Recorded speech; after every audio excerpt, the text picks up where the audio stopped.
Hello guys, आज हम explain करेंगे सम्राट पृथ्वीराज मूवी।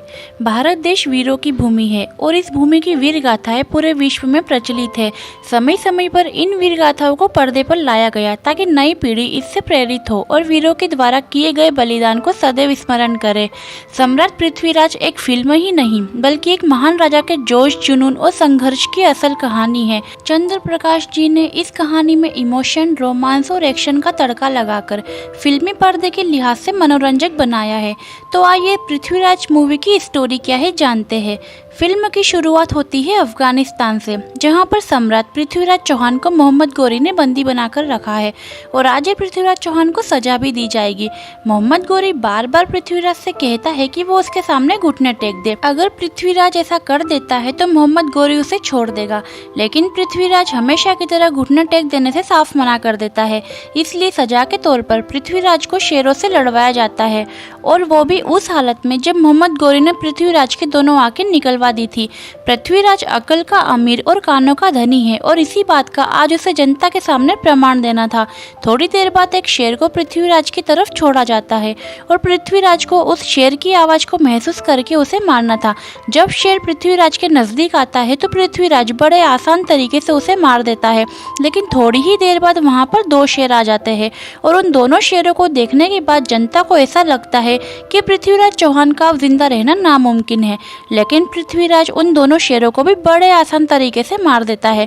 अब कहानी पहुंच जाती है फ्लैशबैक में, जहां पर कन्नौज में सहयोगिता दिखाई जाती है जो कि पृथ्वीराज चौहान से प्रेम करती है और वो दोनों एक दूसरे को ही खत लिखा करते हैं। उन्होंने अभी तक एक दूसरे को देखा भी नहीं था, इसके बाद भी वो दोनों एक दूसरे को बहुत प्यार करते थे क्योंकि उनके खत में साफ दिखता है। अगले दिन हम देखते हैं कि मोहम्मद गोरी का भाई मीर हुसैन का एक सैनिक आता है और वो पृथ्वीराज चौहान के लिए एक पैगाम लेकर आता है और पृथ्वीराज से कहता है कि मोहम्मद गोरी और मीर हुसैन के बीच बगावत हो चुकी है और अब मोहम्मद गोरी मीर हुसैन को मारना चाहता है, इसलिए मीर हुसैन आपकी शरण में आना चाहता है।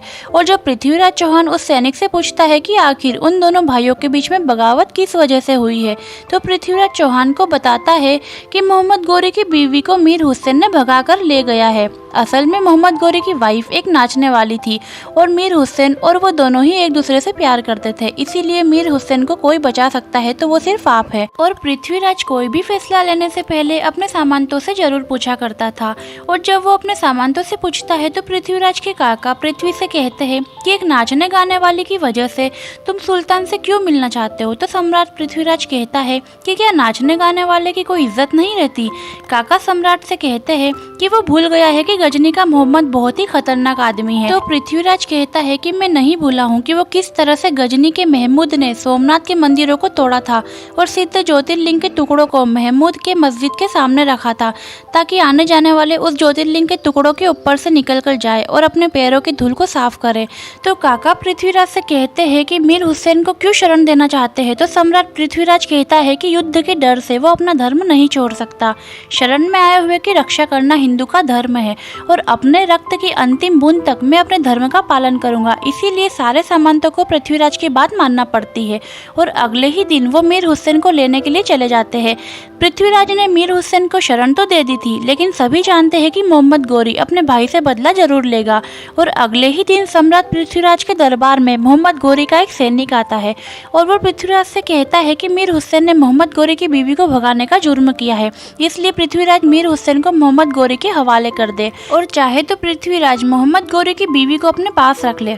तो यहाँ पर पृथ्वीराज सैनिक से कहते हैं कि वो अपना सर काट कर दे सकता है, लेकिन शरण में आए हुए का कोई बाल भी बाका नहीं कर सकता। और जब तक पृथ्वीराज का एक एक सिपाही, एक एक सामंत जिंदा है, तब तक मीर हुसैन हिंदुस्तान में सिर उठाकर जिएगा।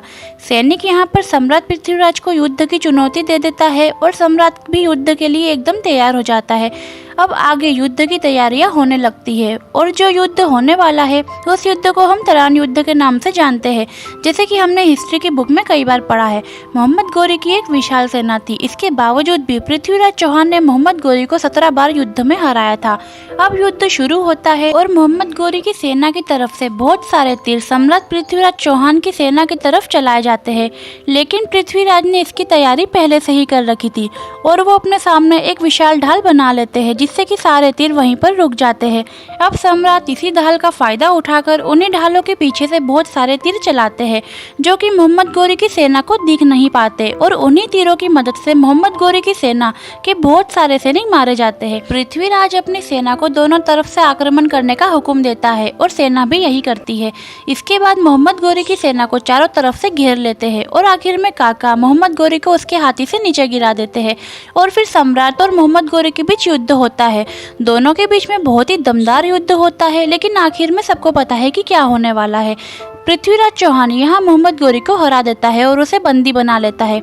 इसके बाद मोहम्मद गोरी को कैद खाने में कैद कर लिया जाता है। फिर एंट्री होती है चंद्रवरदाई की। चंद्रवरदाई कवि और ज्योतिष दोनों हैं और पृथ्वीराज के साथ साय की तरह उसके साथ रहते हैं। यहाँ पर मोहम्मद गोरी चंद्रवरदाई से कहता है कि उसे मौत की सजा दे दी जाए, तो चंद्रवरदाई मोहम्मद गोरी से कहता है कि आप हारे हैं और अगर पृथ्वीराज आपको मौत की सजा दे दे तो इसमें पृथ्वीराज चौहान की विजय नहीं होगी, बल्कि विजय तो तब होगी जब पृथ्वीराज हारे और फिर वही आपको मौत की सजा भी दे। अगले दिन दरबार में सबको ऐसा लग रहा था कि पृथ्वीराज चौहान मोहम्मद गोरी को मौत की सजा सुनाएंगे, इसीलिए काका ने अपनी आंखों की पट्टी भी नहीं पहनी थी। काका की आंखों की पट्टी की भी अलग कहानी है। असल में कान्हा काका पृथ्वीराज के काका और महान योद्धा है। ऐसा कहा जाता है कि उन्होंने प्रण लिया था कि अगर पृथ्वीराज चौहान के सामने कोई मुझ पर ताव देगा तो वो उसके सिर को काट देंगे या फिर खुद मर जाएंगे। ऐसे ही एक बार दरबार में किसी राजा ने पृथ्वीराज चौहान के सामने मूंछों पर ताव दे दिया था, तो काका ने उसे जान से मार दिया था। इसीलिए पृथ्वीराज ने काका को सजा दी थी और सजा के तौर पर उसने जिंदगी भर आंखों पर पट्टी बांधने को कहा था, और वो अपनी पट्टी को सिर्फ तभी खोल सकते हैं जब या तो युद्ध हो या फिर वो किसी औरत से प्रेम कर रहे हो। लेकिन काकी तो सालों पहले ही मर चुकी थी, इसीलिए आंखों की पट्टी खोलने का सिर्फ युद्ध ही सहारा है। आगे हम देखते हैं कि पृथ्वीराज चौहान ये फैसला लेता है कि वो मोहम्मद गोरी को छोड़ देगा, लेकिन सारे सामंत मना करते हैं और कहते हैं कि मोहम्मद गोरी को मौत की सजा दी जाए। लेकिन सम्राट पृथ्वीराज चौहान उसे एक और मौका दे देता है। इन सब चीजों के बाद पृथ्वीराज चौहान अजमेर का तो राजा था ही, साथ में उसे दिल्ली का भी राजा बना दिया जाता है। लेकिन अब ये बात कन्नौज के राजा जयचंद को पता चलती है कि पृथ्वीराज को दिल्ली का राजा बना दिया गया है, तो वो बौखला जाता है, क्योंकि उसे ऐसा लग रहा था कि दिल्ली का अगला राजा तो वही बनने वाला है। लेकिन ऐसा नहीं हुआ।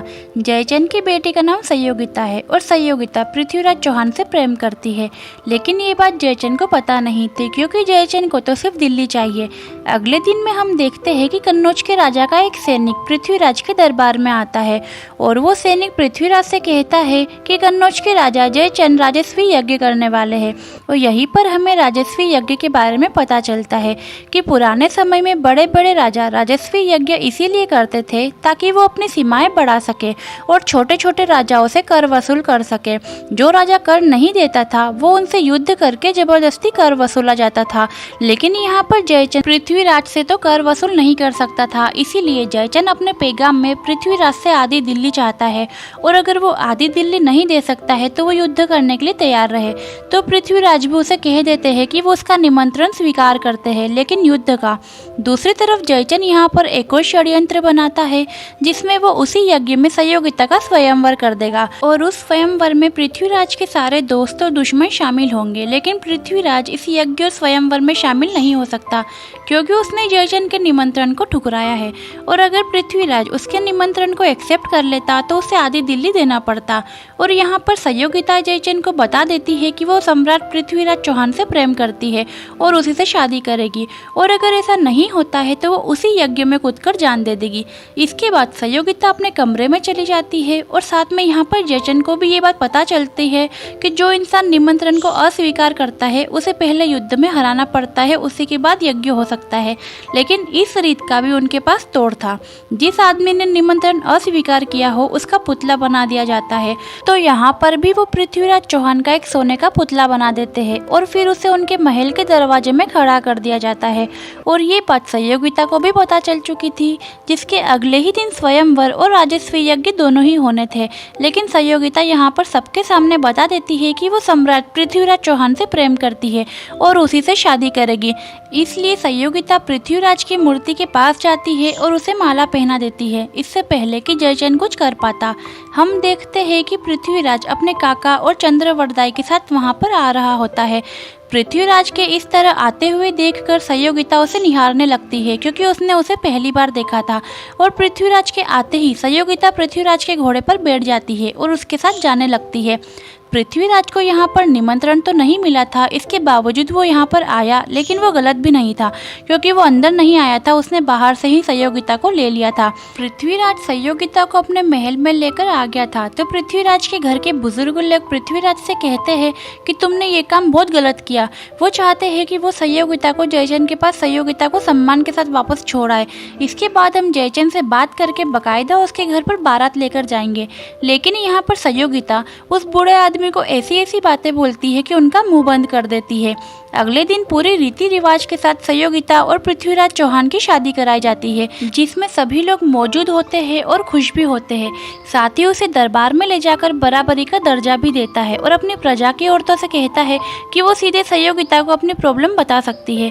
आगे हम देखते हैं कि पृथ्वीराज चौहान और संयोगिता कुल देवी के दर्शन करने के लिए जा रहे होते हैं। जाने से पहले वो काका से मिलता है और उनसे कहता है कि कुल देवी से उनके लिए क्या मांगे। तो काका उसे कहते हैं कि मेरी धरती और मेरे पृथ्वी के लिए मरने का पहला हक उसे हो। दूसरी तरफ हम देखते हैं कि जयचंद अपने सामंतों से कहता है कि वो गोड़पुर जाकर हमला करे और उसे अपने कब्जे में कर ले। तो जयचंद की पूरी सेना गोड़पुर की तरफ निकल जाती है। वहीं दूसरी तरफ पृथ्वीराज की सेना को भी ये पता चल चुका था कि जयचंद की सेना गोड़पुर पर हमला करने वाली है। लेकिन यहाँ पर दिक्कत ये थी कि पृथ्वीराज यहाँ पर था नहीं, वो तो कुल देवी के दर्शन करने के लिए गया था। इसीलिए ये युद्ध उन्हें बिना पृथ्वीराज के ही लड़ना होगा और इस बात से सभी लोग मान भी जाते हैं। अब क्योंकि युद्ध होना था, इसीलिए काका अपने आंखों की पट्टियों को निकाल देते हैं और युद्ध करने के लिए गोड़पुर पहुंच जाते हैं। और फिर पृथ्वीराज की सेना और जयचंद की सेना के बीच युद्ध होता है। इसमें पृथ्वीराज की सेना वीरता से उनका सामना करती है, लेकिन यहाँ पर काका के साथ साथ 64 सामंत और सैनिक मारे जाते हैं। लेकिन ये युद्ध पृथ्वीराज की सेना जीत जाती है। पृथ्वीराज जब कुल देवी के दर्शन करके वापस आता है तो उसे एक धक्का सा लगता है, क्योंकि जब उसे पता चलता है कि उसके 64 सैनिक और सामंत शहीद हो चुके हैं, जिनमें काका भी शामिल थे, तो उन्हें बहुत बुरा लगता है। साथ ही यहाँ पर हम देखते हैं कि संयोगिता को भी बहुत ज़्यादा बुरा लग रहा था, क्योंकि लोग तरह तरह की बातें कर रहे थे। उन्हें ऐसा लग रहा था कि ये सारा युद्ध संयोगिता की वजह से ही हुआ है और ये 64 लोग भी संयोगिता की वजह से ही मारे गए हैं। आगे हम देखते हैं कि जो सामंत और सैनिक शहीद हुए हैं, उन्हीं के लड़के और बच्चे पृथ्वीराज के पास आते हैं और उनसे कहते हैं कि उनकी जगह वो लेना चाहते हैं, ताकि वो अपनी मातृभूमि और पृथ्वीराज की रक्षा कर सके। इसीलिए पृथ्वीराज उन्हें भगवा कलर की पगड़ी पहनाकर अपनी सेना में शामिल कर लेता है। आगे हम देखते हैं कि जयचंद गोड़पुर के युद्ध को भी पूरी तरह से हार चुका था और अब उसके पास कोई भी रास्ता नहीं था। इसीलिए वो अपने पास एक सौदागर को बुलाता है और मोहम्मद गोरी से एक सौदा करने के लिए कहता है, जिसके बाद वो सौदागर मोहम्मद गोरी के पास जाता है और उसे सौदे के बारे में बताता है। सौदागर उसे कहता है कि अगर वे पृथ्वीराज चौहान को जिंदा पकड़कर जयचंद के हवाले करता है तो जयचंद उसे ढेर सारी रकम देगा, क्योंकि दुश्मन का दुश्मन दोस्त होता है। और ये बात सुनने के बाद मोहम्मद गोरी उसकी बात मान जाता है और मोहम्मद गोरी और पृथ्वीराज चौहान की सेना के बीच युद्ध शुरू हो जाता है। लेकिन 10 दिन हो चुके थे, अभी तक कोई भी परिणाम नहीं निकला था। मोहम्मद गोरी के कुछ सैनिक मोहम्मद गोरी से कहते हैं कि ये लोग हमसे हारते क्यों नहीं है, उनकी सेना और हमारी सेना बराबर की है, इसके बावजूद हम उनसे हारते हैं। तो मोहम्मद गोरी उनसे कहता है कि जिस जमीन को हम जमीन कहते हैं, उस जमीन को वो मातृभूमि कहते हैं और उस मातृभूमि की रक्षा करने के लिए वो अपनी जान भी दे सकते हैं। मोहम्मद गोरी बहुत अच्छे से समझ चुका था कि वो पृथ्वीराज को सामने से तो नहीं हरा सकता था, इसीलिए वो उसे छल से हराने की सोचता है। मोहम्मद गोरी अपने कई सारे सैनिकों पृथ्वीराज चौहान के लोग जहां पर रुके हुए थे वहां पर भेज देता है और रात में पृथ्वीराज चौहान के सैनिक जब सो रहे होते हैं तो उन्हें मार देते हैं और पूरे इलाके में आग भी लगा देते हैं। पृथ्वीराज चौहान को जब ये बात पता चलती है और जैसे ही वो बाहर आता है तो वो मोहम्मद गोरी के लोगों को मारने लगता है। लेकिन यहाँ पर मोहम्मद गोरी के कई सारे सैनिक पृथ्वीराज चौहान के सैनिकों पर तलवार रख देते हैं और इसी छल के कारण उसे बंदी बनना पड़ता है। और जब ये बात संयोगिता को पता चलती है कि पृथ्वीराज चौहान बंदी बन चुके हैं, साथ में ये भी बताया जाता है कि मोहम्मद गोरी की सेना यहाँ पर कभी भी आक्रमण कर सकती है, इसीलिए उन्हें ये शहर छोड़कर जाना चाहिए। लेकिन संयोगिता उसे कहती है कि उसने पृथ्वीराज चौहान के साथ जीने मरने की कसम खाई थी, इसीलिए वो सारे सामंतों की औरतों को अपने पास बुलाती है, क्योंकि वो यहाँ पर एक बहुत बड़ा यज्ञ करने वाली थी। और जैसे ही यहाँ पर यज्ञ समाप्त होता है, सारी औरतें उसी यज्ञ में अपनी जान की आहुति दे देती है। आगे हम देखते हैं कि मोहम्मद गोरी चंद्रवरदाई से मिलता है, जो कि उनकी दूसरी मुलाकात थी।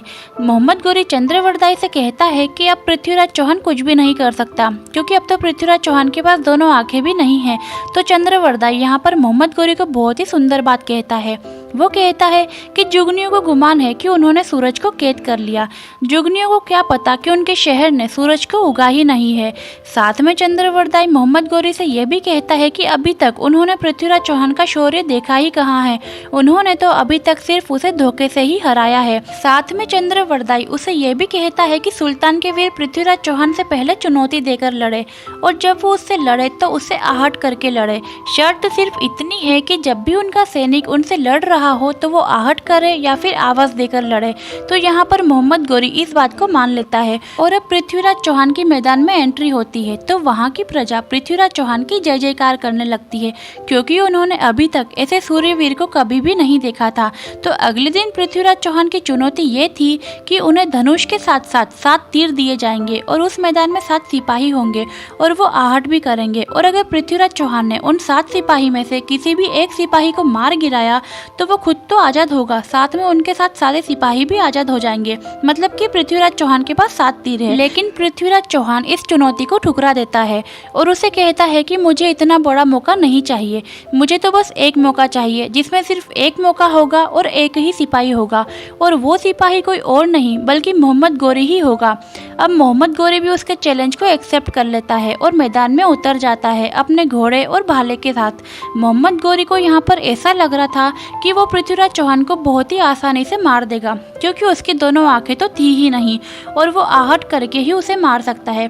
मोहम्मद गौरी अब यहाँ पर उसे भटकाने की कोशिश करता है और अलग अलग रास्ते से उसकी तरफ भाला लेकर बढ़ता है, लेकिन पृथ्वीराज चौहान शब्दवेदी बाण चलाने में सबसे आगे है।